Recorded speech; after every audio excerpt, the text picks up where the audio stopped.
भूतिया जंगल की चीख, एक डरावनी हिंदी कहानी। उत्तराखंड के ऊंचे पहाड़ों के बीच बसा एक छोटा सा गांव था, कालीधार।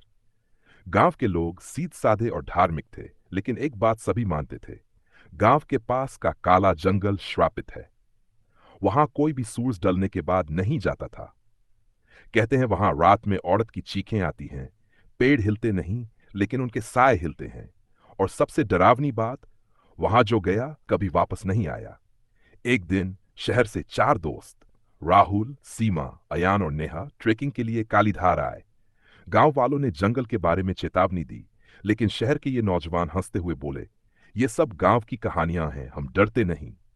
और शाम होते ही वे टॉर्च और कैमरे लेकर काले जंगल की ओर निकल पड़े। जैसे जैसे वे जंगल में घुसे, पेड़ों की छायाएं और घना अंधेरा उन्हें घेरे लगा। अचानक एक तीखी चीख गूंजी। नेहा डर के मारे राहुल का हाथ पकड़ने लगी, लेकिन राहुल गायब था। वे तीनों चिल्लाए, राहुल, लेकिन कोई जवाब नहीं आया। कुछ दूरी पर एक लाल साड़ी पहने औरत की परछाई दिखी। उल्टे पांव, खुले बाल और आंखों से टपकता काला खून।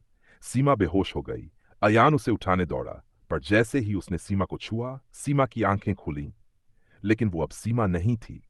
उसकी आंखें सफेद थीं और चेहरा भयानक। वो गुर्राकर बोली, अब तुम नहीं बच सकते। नेहा और अयान जान बचाकर भागे, लेकिन पेड़ों के बीच से आवाजें आने लगीं। तुमने चेतावनी नहीं मानी, अब ये जंगल तुम्हारा घर है। हर रास्ता एक ही जगह पर आकर मिल रहा था। टॉर्च बंद हो गई और घना कोहरा चारों ओर छा गया। नेहा ने पीछे मुड़कर देखा, अयान लापता था। अचानक एक सूखी शाखा की तरह किसी ने नेहा की गर्दन पर हाथ रखा। ठंडा बर्फ जैसा एहसास हुआ। वो पलटी। वही लाल साड़ी वाली औरत सामने खड़ी थी। वह धीरे धीरे मुस्काई और बोली, अब तेरा नंबर है। सुबह गांव वालों को जंगल के पास एक कैमरा मिला। उसमें आखिरी रिकॉर्डिंग थी। नेहा भाग रही थी। पीछे से हंसी की डरावनी आवाजें और अचानक कैमरा जमीन पर गिर गया। आज भी जब कालीधार के जंगल से रात में चीखें आती हैं, लोग कहते हैं, शहर के चार लोग आए थे। अब वो इसी जंगल की चीख बन चुके हैं।